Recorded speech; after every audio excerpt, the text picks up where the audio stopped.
군인들 중에서는 전쟁을 하면서 도저히 이길 수 없는 전쟁을 해야 될 때가 있습니다. 그래서 요즘 6.25 전사자들 유해를 발굴을 해보면 도망가지 않고 총을 겨눈 채로 해골이 되어 있는 이 병사들의 시신을 발견할 때가 있습니다. 너무나도 가슴이 뭉클한 이런 장면입니다. 상부에서 후퇴하라 이랬으면 후퇴할 텐데 고지를 사수하라 이렇게 했기 때문에 죽을 때까지 총을 쏘다가 죽은 것입니다. 임진왜란 때 이순신 장군은 백의종군을 하는 도중에 이 칠천량이라는 전투에서 배가 전부 다 깨어지고 군인들은 다 죽습니다. 그러니까 선조는 이 백의종군 중에 있는 이순신에게 삼군 통제사 지휘를 내리면서 전라도와 충청도를 지키라 하는 이런 명령을 내립니다. 이순신 장군이 이 부대에 와 보니까 배는 다 깨지고 수군은 없습니다. 그렇지만 왕에게 장계를 올리는데 아직 신에게는 12척의 배가 있나이다. 걱정하지 말라고. 그리고 내가 이 외적을 반드시 무찌르겠다고 그 보고서를 올리게 됩니다. 이순신이 그 외적들을 이길 수 있었던 것은 연구를 했기 때문입니다. 외적들이 싸우는 것을 보니까 해군이 육군같이 싸우는 겁니다. 반드시 배에 기어 올라와 가지고 불을 지르고 칼로 찔러 죽이는 이런 전쟁을 하는 것입니다. 그래서 이순신은 일본 배들이 가까이 오지 못하도록 유도를 해내 가지고 떨어져서 포를 쏘고 불화살을 쏘고 이런 식으로 해서 배를 많이 침몰시켰습니다. 또 일본 군들은 이 배 하나를 가지고는 잘하지만 연합작전은 잘하지 못했습니다. 이순신은 연합작전 훈련을 많이 시켜가지고 후퇴하고 전진하고 하객진이라 해가지고 V자 모양으로 가가지고 외적의 벽을 이 배를 포위를 해가지고 침몰을 많이 시켰던 것입니다. 이순신이 안타까운 것은 선조가 너무 의심이 많습니다. 부하들 중에서 똑똑한 사람만 나오면 죽입니다. 그래서 자기가 전쟁에 이겨도 죽고 저도 죽는다는 것을 알고는 이순신은 죽는 쪽을 선택을 했다 이렇게 평가를 하고 있습니다. 우리는 우리의 믿음이 어느 정도 능력을 가지고 있는지 모를 때가 많습니다. 그 이유는 우리의 이 믿음을 현실적인 이런 힘으로 전환시키는 코드, 전환시키는 방법을 모르기 때문입니다. 모세는 홍해를 갈랐습니다. 여호수아는 여리고성을 무너뜨렸습니다. 엘리야는 하늘문을 닫아서 3년 반 동안 비가 내리지 않게 했습니다. 예수님은 말씀하시기를 만일 너희 믿음이 겨자씨만한 믿음만 있으면 산이 옮겨져 바다에 빠지라 해도 그대로 될 것이라고 말씀하셨습니다. 기드온은 전쟁하겠다고 나온 이스라엘 백성들 이 핑계 저 핑계에 대해서 다 돌려보내고 지금 300명만 남아 있습니다. 이 300명을 가지고 13만 5천 명이나 되는 미디안의 군사들과 싸워야 됩니다. 이 말이 쉬운 것이지 현실적으로는 다 죽는 것입니다. 자살하는 것과 똑같아요. 300명이 무슨 재주로 13만 5천 명하고 싸워서 이기겠습니까? 기드온은 하나님에 대한 믿음을 가지고 있습니다. 근데 이 믿음이 어떻게 능력으로 전환되는지 아는 사람이 아무도 없습니다. 이는 해봐야 되는 겁니다. 근데 죽음을 무릅쓰고 이 믿음을 가지고 나갔을 때 이게 어느 순간 능력으로 전환됩니다. 오늘 첫 번째로 하나님께서는 300명의 용사를 무장을 못하게 했습니다. 군인들은 누구든지 전쟁하러 나갈 때에 가장 먼저 무기를 챙겨야 됩니다. 옛날 같으면 칼을 챙기고 요즘은 총을 챙겨야 됩니다. 그리고 자기 몸을 보호할 수 있는 방패라든지 투구를 준비를 해야 됩니다. 만약 무기도 없고 방패도 없고 투구도 없으면 이건 군인도 아닙니다. 전쟁도 할 수가 없어요. 이 민간인이나 똑같습니다.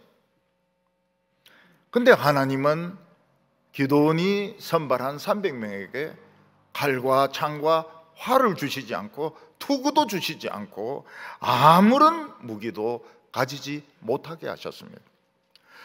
숫자적으로만 봐도 이거는 다 죽는 건데 무기까지도 없으니까 이거는 죽은 사람과 똑같은 겁니다.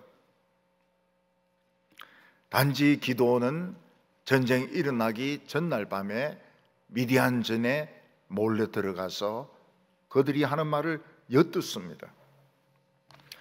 그때 미디안 군사 2명은 꿈꾼 이야기를 하는데 내가 꿈꾸니까 보리떡 하나가 날라오더니 장막을 막 때리 부수더라. 그러니까 옆에 있는 군사가 뭐라고 이야기합니까? 이거는 요아스의 아들 기드온의 칼날이라. 이 해석이 지정신으로 하는 게 아닙니다. 하나님의 성령이 그 입을 주장을 해가지고 그런 해석을 하게 한 것입니다.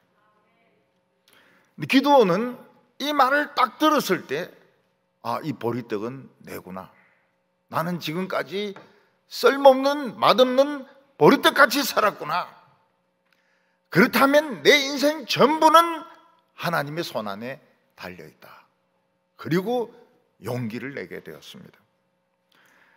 우리 크리스찬들이 용기를 내는 것은 많은 말을 듣고 많은 사람의 지지를 받아서 그런 것이 아닙니다. 하나님과 우리 사이에 비밀스러운 언어가 있습니다. 그 말을 딱 듣는 순간 나는 이기겠구나, 이런 확신을 가지게 되는 겁니다. 그게 기드온에게는 보리떡이었습니다. 기드온은 지금 300명 가지고 13만 5천 명하고 싸우려고 합니다. 무기도 하나도 없습니다. 그런데 기드온의 마음을 뜨겁게 만들었던 것은 하나님의 비밀 암호였습니다. 보리떡이 칼날로 변한다는 겁니다. 기드온은 확신을 했습니다. 하나님은 이 모든 것을 주장하고 계신다. 미디안 군사의 입까지 주장하셔서 보리떡 이야기를 하게 했다. 그래서 돌아와서 300명에게 일어나라. 하나님이 미디안 전체를 우리 손에 맡기셨다고 이야기를 합니다. 기드온은 지금까지 왜 출애굽의 기적이 나타나지 않는지, 왜 지금 홍해가 갈라지지 않는지, 왜 지금은 여리고성이 무너지지 않는지, 지금 왜 태양과 달이 머물지 않는지, 그것이 의문이었습니다.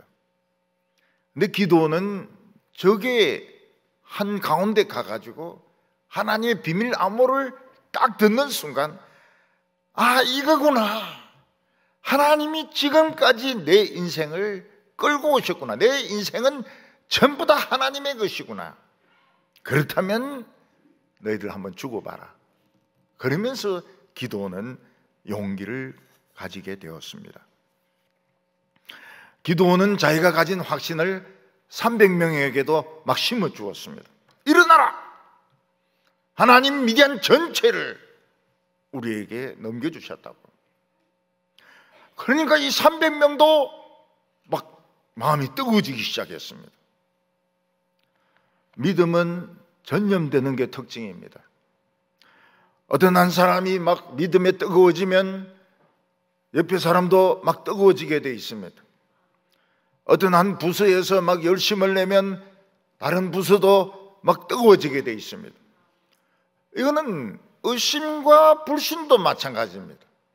의심과 불신도 막 전염이 됩니다. 한 사람이 의심하기 시작하고 부정적인 말을 하기 시작하고 이러면 교회에 그런 분위기가 전염이 됩니다. 전에 미국의 어떤 교회에 가서 예배를 드리는데 중고등부 학생들이 열심히 막 몸을 흔들어 가면서 막 찬양을 하는 겁니다. 그래서 옆에 있는 사람인데 물어봤습니다. 중고등부 애들이 굉장히 열심히 찬양을 하는데 또 어떤 어린 백인애는 딱 서가지고 아주 정확한 영어로 그 찬송을 부르고 있었습니다. 그랬더니 새로 한인 여자 중고등부 학생이 멕시코에서 왔는데 얘가 굉장히 뜨겁더라는 거예요. 얘가 막 뜨겁게 막 찬송하니까 온 중고등부 애들이 뜨겁게 찬송한다는 겁니다. 믿음은 전염이 됩니다. 불신앙도 전염이 됩니다. 한 사람이 믿음의 확신을 가지고 있으면 다른 사람들도 믿음을 가지게 됩니다. 한 사람이 의심을 하면 다른 사람도 의심을 하게 됩니다. 이 300명은 같이 뜨거워졌기 때문에 무기도 없이 전쟁터에 보내는데 왜 우리를 이렇게 보내느냐 묻는 사람이 한 명도 없습니다. 굉장히 놀랍죠. 기도원만 미친 것이 아니고 300명도 미친 겁니다. 7장 16절을 보면 300명을 세대로 나누어 각 손에 나팔과 빈 항아리를 들리고 항아리 안에는 횃불을 감추게 하고, 하나님은 300명의 용사들에게 칼과 창과 화살 대신에 나팔과 횃불과 항아리를 들고 가게 했습니다. 항아리는 어디에 쓰는 용도입니까? 횃불을 감추어서 보이지 않게 하는 그런 용도였습니다. 지금 미디안과 싸우러 가는 사람들은 싸우러 가는 것 같지가 않아요. 전부 항아리 하나씩 들고 물들어 가는 것 같습니다. 그리고 밤에 전부 어디 가서 놀려고 나팔 하나씩 들고 가는 것 같았습니다. 이거는 너무나도 이해가 안 되는, 너무나도 상식적으로 이해가 안 되는 정신없는 행동같이 보였습니다. 기도원은 이 300명을 세대로 나눕니다. 100명씩 세대로 나누어서 13만 5천 명을 할 수 있는 대로 포위를 하라고 명령을 내렸습니다. 밤이니까 아무것도 안 보입니다.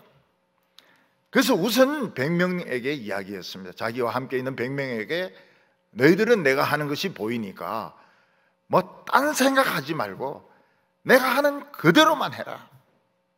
그리고 다른 200명에게도 마찬가지입니다.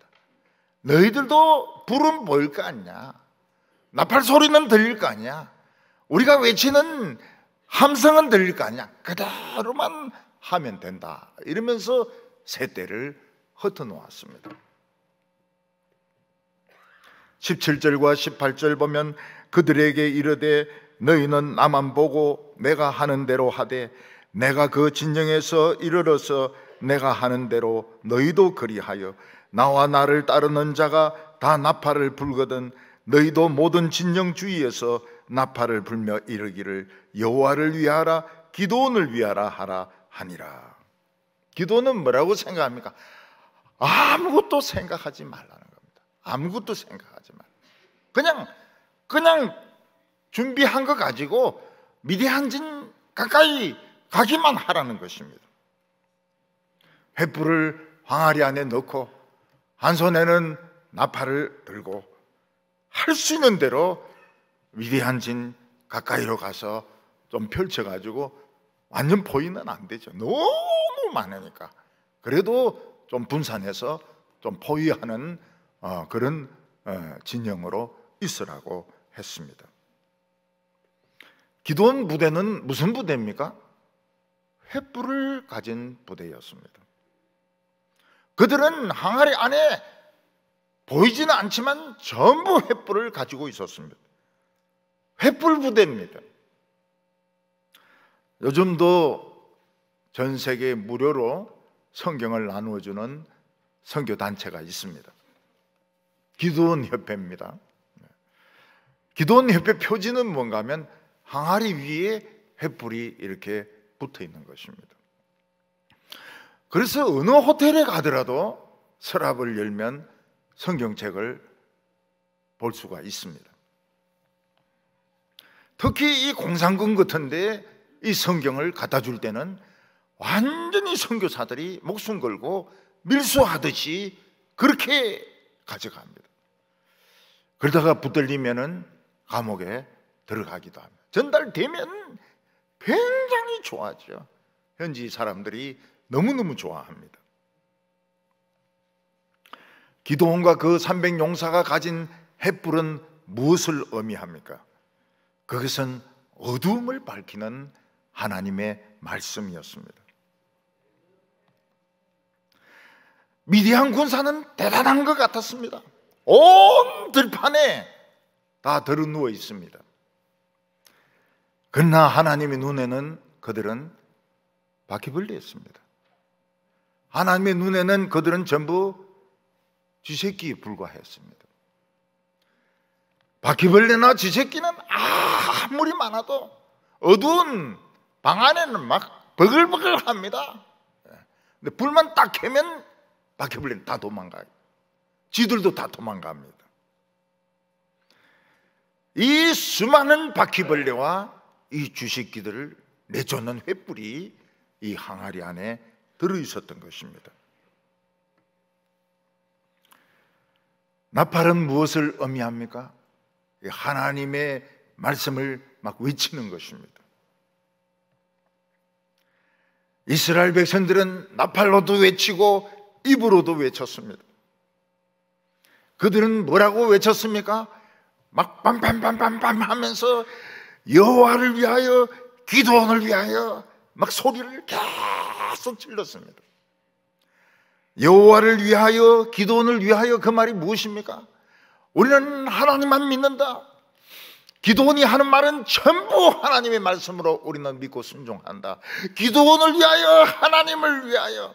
우리는 하나님과 기도원 외에는 아무 말도 안 듣는다. 아무 생각도 안 한다. 그러면서 소리를 지르라고 했던 것입니다. 횃불을 꺼내고 난 뒤에 이스라엘 백성들 300명은 항아리를 다 깨게 했습니다. 이것은 이 미디안 군대가 깨지는 소리입니다. 너희들은 이렇게 박살난다. 우리가 하나님의 말씀을 감추고 왔는데 말씀을 드러내는 순간 너희들은 이 항아리같이 깨어진다. 예수님의 철장으로 질그릇을 박살로 만들어낼 것이다.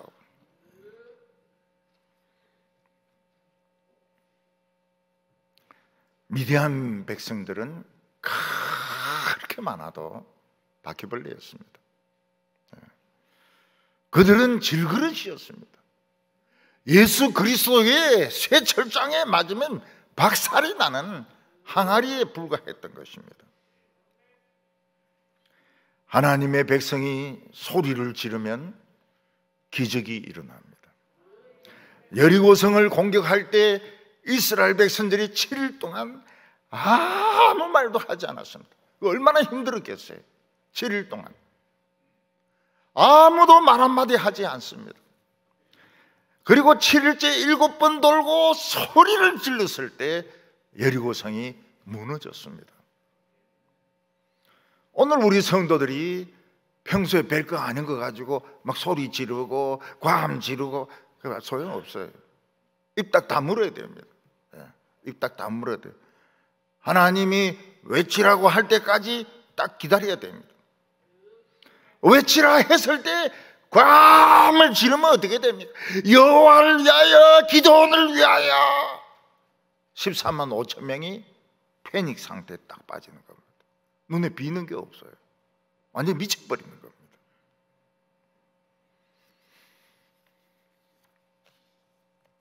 20절에 보면 세대가 나팔을 불며 항아리를 부수고 왼손에 횃불을 들고 오른손에 나팔을 불며 외쳐 이르되 여호와와 기드온의 칼이다.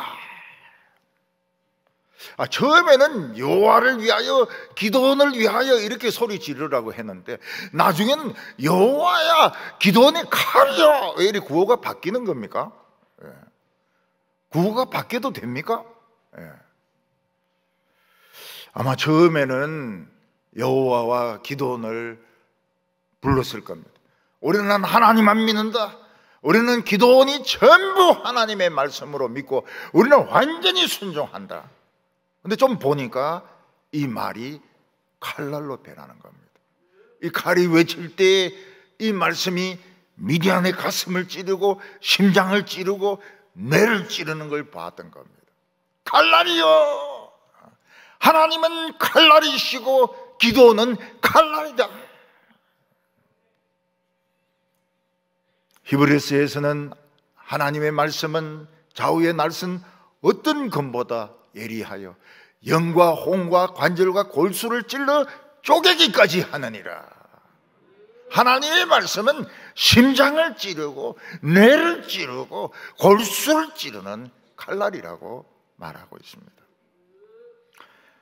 오늘 두 번째는 이 300명이 순종한 결과가 무엇이냐는 것입니다.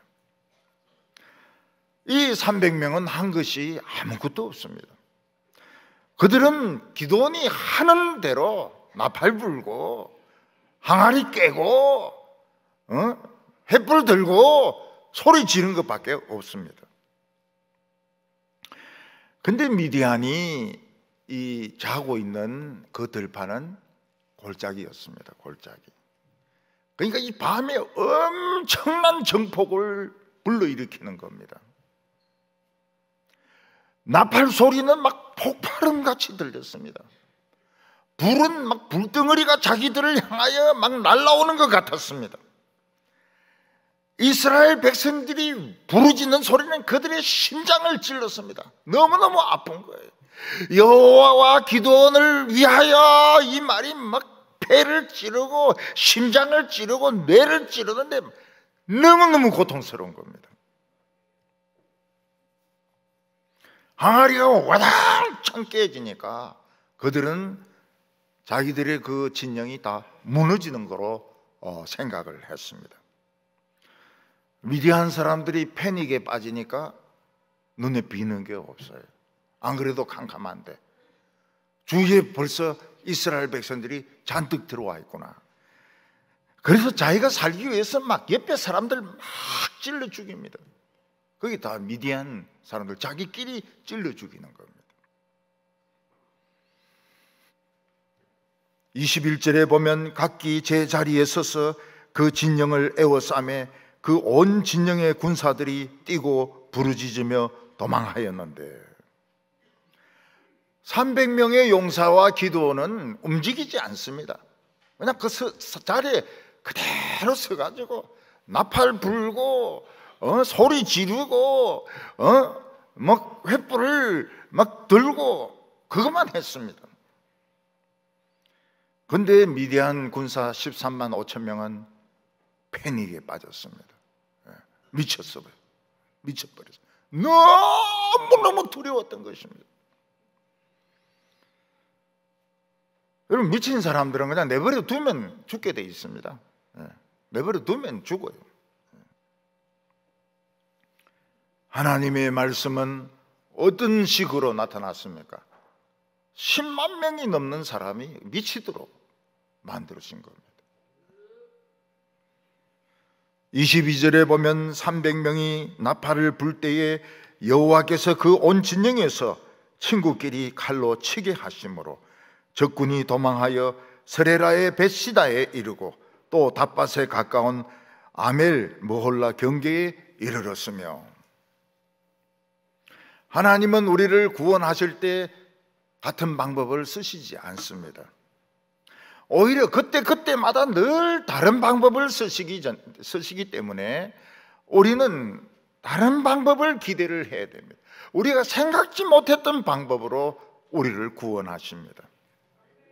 어떤 데는 홍해가 갈라지는 것으로, 어떤 데는 여리고성이 무너지는 것으로, 어떤 데는 태양이 멈추는 것으로, 어떤 데는 13만 5천 명이 패닉에 빠져가지고 미치는 것으로. 미디안 군사들은 눈에 보이는 게 없어요. 너무 겁에 질려가지고 자기만 살려고 막 옆에 있는 사람들이 이스라엘 사람인 줄 알고 막 찔러 죽였는데 그 진영 안에서 12만 명이 죽습니다. 여러분 한번 생각을 해보세요. 1000명만 죽어도 많은데 12만 명이 얼마나 많은 숫자입니까? 12만 명이 제정신을 가진 사람이 하나도 없는 거예요. 전부 돌았어요. 전부 적으로 보이는 겁니다. 그래 찔러 죽이고 이러면서 12만 명이 자기들끼리 죽은 겁니다.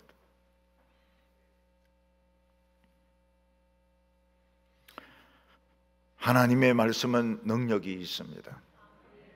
근데 우리는 이 말씀을 능력으로 바꾸는 코드를 모릅니다.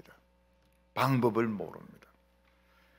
그래서 예수를 믿지만은 늘 자신 없이 늘 염려와 근심을 하면서 우리는 살아가고 있습니다. 근데 그 코드를 아는 사람이 있습니까? 아무도 없습니다. 아무도 없어요. 그냥 말씀에 순종하면서 가다 보면 딱 바뀌는 거예요. 이게 미리 아는 사람은 없습니다. 미래를 아는 분은 하나님밖에 없습니다. 우리는 지금 항아리와 같습니다. 보잘것이 없죠. 근데 우리 안에는 불이 있습니다. 하나님의 보배로운 말씀이 있습니다. 말씀을 꺼내고 이거 부숴야 돼. 바퀴벌레들 다 도망가게 만들고, 안 그러면 F킬러로 그냥 다 죽이든지, 아니면 이 쥐들 그냥 다 그냥 잡아서 그냥 물에 집어넣든지 그래야 된다고요. 우리는 감추어 놓았던 믿음을 사용해야 됩니다. 믿는 것은 믿는 것이고 현실은 현실이고 이러면 안 나타나요. 믿음을 끄집어내어서 현실에 적용을 해야 됩니다. 딸의 결혼에 대해서 막 걱정이 될 때에 믿음을 그냥 꺼내가지고 써야 되는 거예요. 될 대로 되라. 될 대로 되라. 내 자신의 그 취직 문제를 두고 막 걱정이 될 때 믿음을 꺼내서 써야 되는 거예요. 될 대로 되라. 자녀들의 그 진학의 문제를 두고 걱정이 될 때 될 대로 되라. 사람 말 듣지 말고. 그러면 하나님이 제일 좋은 걸 주십니다. 제일 좋은 걸. 우리는 감추어 놓았던 나팔을 꺼내야 됩니다. 찬송을 부르는 사람은 찬송을 불러야 돼요. 기도하던 사람은 기도를 해야 돼요. 설교하던 사람은 설교를 해야 됩니다. 그래야 이 바퀴벌레들, 이 쥐새끼들이 막 도망을 가는 겁니다. 미쳐서 날뛰는 것이죠. 우리는 하나님을 믿고, 우리는 성도들을 믿고, 기도의 능력을 믿고 막 나가면 그렇게 아픈 겁니다. 이게 심장을 찔러가지고 벌벌벌벌 떨어요. 이번에 튀르키예에서 큰 지진이 나가지고 많은 사람이 건물더미에 깔려서 구조되지 못하고 막 죽었습니다. 죽었다고 봐야 됩니다. 우리나라 구조대가 막 빨리 날아가가지고 8명을 건져내고 19명인가 시신을 끄집어내었다고 말하고 있습니다. 근데 우리가 겨자씨만한 믿음이 있으면은 지진을 막을 수 있습니다. 왜냐하면 산을 옮겨 바다에 빠진 이 지진이거든요. 이걸 뒤집어서 이야기하면 지진이 안 일어날 수 있게 하고 행복이가 안 터지게 할 수 있고 전쟁이 안 나게 할 수가 있는 겁니다. 예수님과 제자들이 함께 배를 타고 갈릴리 호수를 건너갈 때에 광풍이 불었습니다. 이 광풍이 원어로는 어떻게 되어 있는가 하면 바다 지진으로 되어 있습니다. 무슨 말입니까? 바다가 꺼지는 겁니다. 바다가 꺼지고 갈라지는 것입니다. 이건 어부들도 빠져나오지 못해요. 여기 걸리면 베드로나 어부들도 빠져나오지 못합니다. 그들은 죽는구나 이렇게 생각해가지고 막 몸부림치다가 예수님을 깨웁니다. 주여, 우리의 죽게 된 것을 돌아보시지 않습니까? 그랬더니 예수님이 깨시더만은 바람과 바다야 잔잔해라. 그리고는 제자들에게 책망을 하셨습니다. 왜 두려워하였느냐, 이 믿음이 적은 자들아. 우리는 예수님의 이 말씀이 이해가 안 됩니다.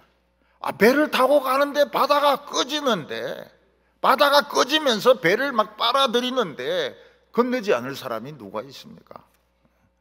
비행기를 타고 가는데 비행기가 막 툭 떨어지는데 소리 안 지를 사람이 누가 있습니까? 그러나 예수님은 믿음이 적다고 책망하시는 겁니다. 그때 호수가 미친 것은 맞아요. 지진이 일어난 것은 맞아요. 보통 풍랑이 아니고 바다가 그냥 꺼지는 겁니다. 그러나 예수님은 제자들에게 인간이기 때문에 무서워하는 것은 당연하지만 너무 무서워하면 안 된다는 거예요.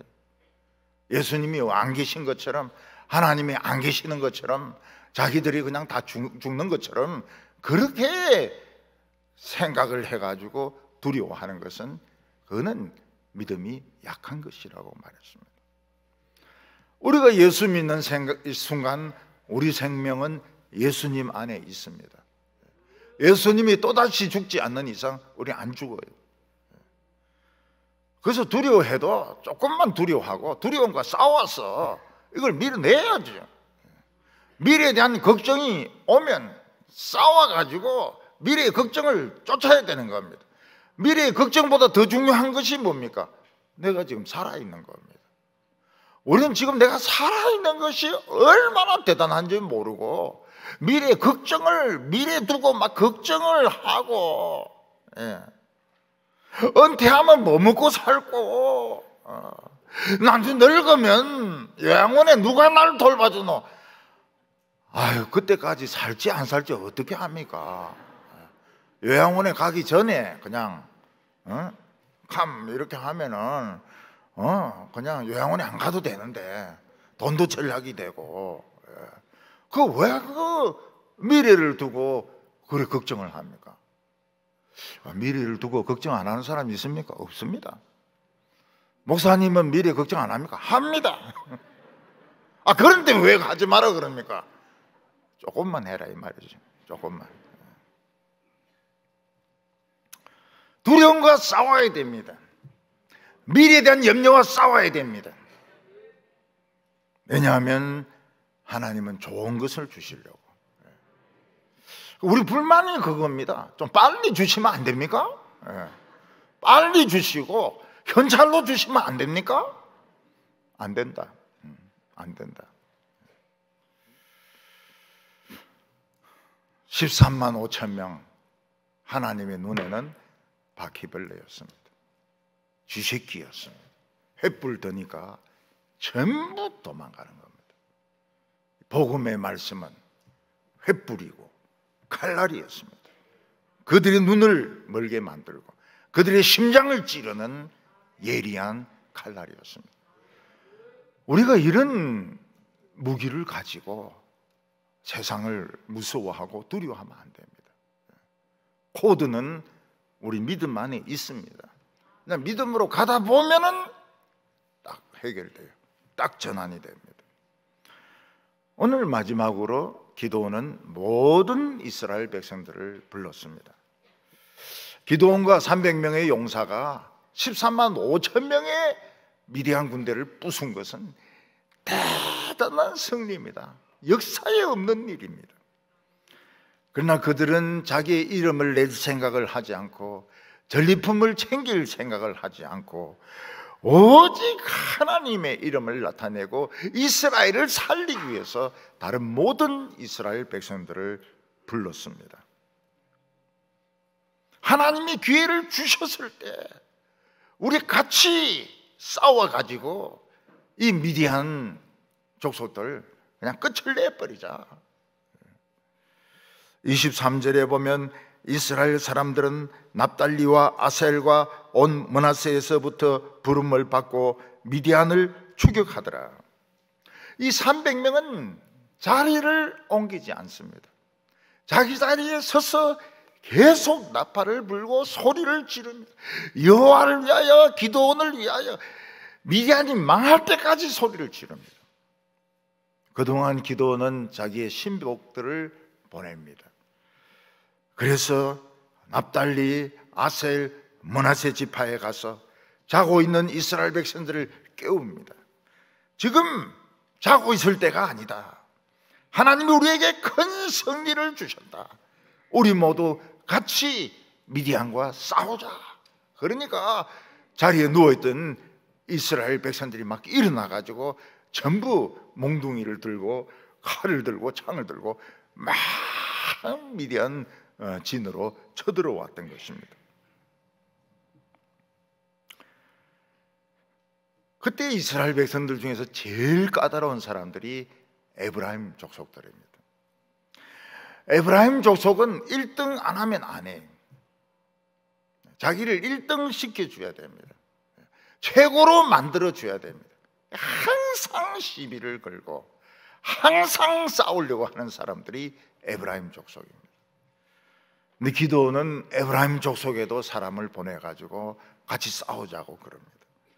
23절에 이스라엘 사람들은 납달리와 아셀과 온 므낫세에서부터 부름을 받고 미디안을 추격하더라. 한 부서에서 막 부흥이 일어나면은 딴 부서에서도 막 열심을 내야 됩니다. 그럼 또 부흥이 일어납니다. 제가 개척교회를 할 때 교회가 참 부흥이 안 됐어요. 옆에 큰 교회도 있지만은 제가 전도사니까 별로 부흥이 안 나타났어요.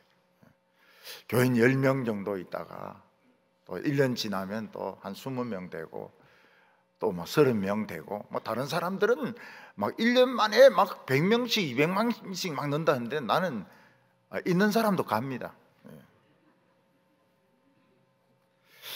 근데 이제 어느 순간 젊은 부부들이 이제 오는데 다 불임이에요. 다 불임. 아기들이 없어요. 그래서 뭐 성경 공부하면은 전부 막 운다고 코를 풀고 이래가지고 휴지가 한 통씩 없어집니다. 시끄러워서 안 되겠어요. 그래서 하나님께 기도했습니다. 이 여자들 임신하게 해달라고. 전원 임신. 참 놀라운 체험이었죠. 전원 임신. 어떤 아기는 땅콩을 먹고 이 기도로 들어갔는데 수술해가 더 들어가 버렸어요. 기도하니까 기침하다만 나와버렸어요. 돈 한 푼도 안 들이고, 애가 이 거꾸로 이래 있는데 바로 앉아 있는 거죠. 전태 치반이라고. 막 기도하고 찬송하고 이러니까 애도 내가 이럴 때가 아니다 이래가 지가 돌아가지고 정상분만이 되는 겁니다. 그 정릉에 어떤 교회에서 와서 설교해 달라고 그래요. 그 목사님이 이제 박사학위를 받았는데 논문을 하나 달라 그랬어요. 그 교회는 프라이드가 워낙 세가지고 박사 아니면 와서 부흥회를 못 합니다. 그리고 뭐 진짜 우리나라의 최고로 유명한 목사님들이 와서 설교하는 교회인데 전도사님 저를 부르니까 장로님들이 다 반대했죠. 우리 교회가 어떤 교회인데 전도사가 와서 부흥회를 하냐고. 제가 가서 막 뒤집어질 뻔한 거예요. 그래서 그 교회 당에서 내린 결론이 뭔가 하면 우리는 김서택 전도사님 아니면 안 부르기로 결정을 내린 거예요. 그러니까 사랑의 교회에서 부르고 IBF에서 부르고 그 다음에 뭐 온 데서 다 부흥이 일어나는 겁니다. 부흥이 막 불같이 일어나. 학생들이 막 팔딱팔딱 뜁니다. 그 큰 교회 학생들이 진짜 은혜는 받고 싶은데 말씀이 없어요. 그러니까 막 용을 쓰는데 하나님의 말씀이 막 떨어지니까 팔짝팔짝 뛰는 겁니다. 팔짝팔짝 뛰어요. 눈물이 뭐 진짜 이렇게 나옵니다. 이렇게 분수같이. 심지어는 선산까지 가서 농촌에 가니까 이제 이 목사님들이 교인들을 안 보내. 왜냐, 이 엉터리가 많아 놓으니까. 첫날에는 목사님들이 다 왔어요. 설교 한번 들어보고 하려고. 그 다음부터는 막 교인들을 막 본거에 실어 오는데 이 예배당이 들어올 수가 없는 겁니다. 한 분이 선물을 주는데 이 대봉 이 홍시를 주는 겁니다. 그래서 집에 가져왔더니 떡이 돼 있어요. 완전히 떡이 돼 있어요. 부산의 어떤 교회는 싸움이 심했습니다. 장로님들하고 목사님하고 싸움이 심했어요. 그래서 저를 부흥회로 부르지 않고 청년회 수련회 강사로 불렀습니다. 그런데 어른들이 왔죠. 그들이 참 진짜 은혜를 받았어요. 진짜 은혜를 받았어요. 그 제가 떠날라 하니까 이만한 상자를 주는 겁니다. 그 열어보니까 참치가 가득 들어있어요. 막으로. 그걸 제가 먹을 줄 모르잖아요. 그래 교회 와가지고 집사들인데 다 나눠주죠. 근데 누가 이야기를 하는 거예요. 목사님 그 억수로 비싼 겁니다. 그 말을 듣는 순간 내가 이 실수를 했구나. 도로 다 내놔라. 벌써 입에 다 들어가 버렸어요.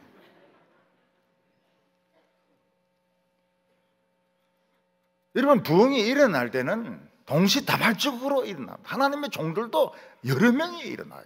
물론 그 중에는 좀 정직하지 않은 사람도 있을 수 있어요. 근데 교인들이 그 분별을 합니다. 24절에 기드온이 사자를 보내어 에브라임 산지 온 산지를 다니게 하여 이르기를 내려와서 미디안을 치고 그들을 앞질러 벳바라와 요단강에 이르는 수로를 점령하라 하며 이에 에브라임 사람들이 다 모여 벳바라와 요단강에 이르는 수로를 점령하고, 이 미디안 사람들이 수로를 차지해버리면 이스라엘 백성들이 굉장히 어려워지는 것 같아요. 식수라든지 농사라든지 이런 데 어려움이 오는 것 같아요. 그래서 기드온은 에브라임 지파에게 한 가지 사명을 맡깁니다. 그게 뭡니까? 빨리 벳바라와 요단강으로 가가지고 수로를 지키라는 것이었습니다. 미디안 사람보다 더 빨리 달려가라는 겁니다. 더 빨리 달려가가지고 수로를 지켜라. 그러면 미디안 족속들이 물을 마시지 못할 것이고 이스라엘 백성들을 방해하지 못할 거니까 결국은 그들은 망할 수밖에 없다는 것입니다. 그래서 에브라임 지파는 기드온의 말대로 가서 수로를 지킵니다. 이번에 이스라엘을 공격한 미디안의 큰 두목이 두 명이 있었습니다. 하나는 오렙이고 하나는 스웹인데, 이들은 이스라엘을 영구적으로 자기 땅으로 차지하려고, 미디안은 나라가 없거든요. 사막의 도둑놈들 아닙니까? 이번에는 이스라엘 족속들 다 죽이고 거기를 차지하려고. 오렙이 보니까 사막에 무슨 그런 큰 바위가 있습니까? 근데 이스라엘은 큰 바위가 있는 것을 보고 이건 내 바위다. 그래서 오렙바위라고 이름을 지었습니다. 자기 나라 될 거니까. 그리고 스웹은 보니까 굉장히 큰 포도주 틀이 있는 겁니다. 미디안 족속들이 무슨 포도주 틀이 있으면 무슨 포도가 있습니까? 이 포도주 틀은 내 거다. 스웹의 포도주 틀이다. 그리고 자기 이름을 붙여놨습니다. 이스라엘 백성들은 오렙과 스웹을 잡았습니다. 그리고 오렙에게 이야기합니다. 네가 이 반석을 네 거라고, 이거 하나님의 것이고 이스라엘의 것인데 이 반석에 더러운 너 이름을 붙여 너 피로 좀 닦아봐라. 그래서 오렙을 오렙바위에 죽여버립니다. 그리고 스웹은 이 포도주를 이스라엘 백성들이 마시고 하나님께 바치는 것인데 더럽게 네 이름을 갖다 붙여 너 좀 죽어봐라. 그래서 스웹을 자기 이름을 붙인 포도주틀에서 죽여버린 것입니다. 여러분, 교회는 하나님의 것이기 때문에 거기에 함부로 자기 이름을 붙여서는 안 됩니다. 자기 거로 만들어서도 안 돼요. 그런데 어떤 큰 교회를 보면 사업을 합니다. 뭐 좋은 사업이죠. 병원 사업을 하기도 하고 또 뭐 무슨 신문사 사업을 하기도 하고. 근데 나중에 은퇴할 때 되면 어떻게 됩니까? 아까워서 은퇴를 못해요. 아까워서 은퇴를 못합니다. 자기 아들을 세워놓습니다. 이거는 하나님의 교회를 도둑질하는 거예요. 하나님의 교회를 도둑질 해가지고 건물하고 헌금하고 다 차지해라고 하는 겁니다. 거기서 죽을 겁니다. 거기서 하나님의 것을 도둑질을 하면 안 되죠. 교인들과 당회에 돌려줘가지고 또 다시 그들이 기도하면서 다음 사람을 뽑도록 그렇게 해야 됩니다. 부동산을 막 사요. 나중에 아까워서 어떻게 죽으려고 합니까? 부동산 사가지고. 부동산 사가지고 안 싸우는 교회가 없습니다. 장로들하고 목사들하고 부동산 때문에 싸우는 거예요.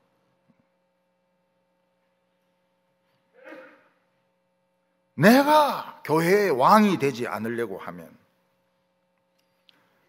자기가 개척한 교회를 한번 떠나는 게 좋아요. 안 그러면은 교회를 너무 멋있게 꾸미거나 교인들을 뭐 제자 훈련한다고 해서 너무 사랑하거나 이렇게 하면 안 돼요. 그럼 못 떠나요. 제자 훈련하면은 다 내 사람이 되기 때문에 예수님 사람이 돼야 되는데 말로는 예수님 사람인데 실제로는 지 사람이에요. 못 떠나요. 우리 교회는 제자 훈련 안 하잖아요. 우리 교인들 너무 사랑 안 하잖아요. 너무 사랑하면 어찌 된다는 거 아니까 못 떠나요. 아까워가지고. 아들 안 낳잖아요. 사업 안 하잖아요. 사업 안 한다고 얼마나 말이 많은지 몰라요. 나중에 보면 전부 걸림돌이 됩니다. 전부 걸림돌이 돼요. 교회는 심플하게 예배하고 기도하고 헌금하고 그리고 또 딴 사람이 해야죠. 어떤 교회는 예배당을 술집에 팝니다. 십자가 떼놓고 밑에서 술 장사를 하는 거예요.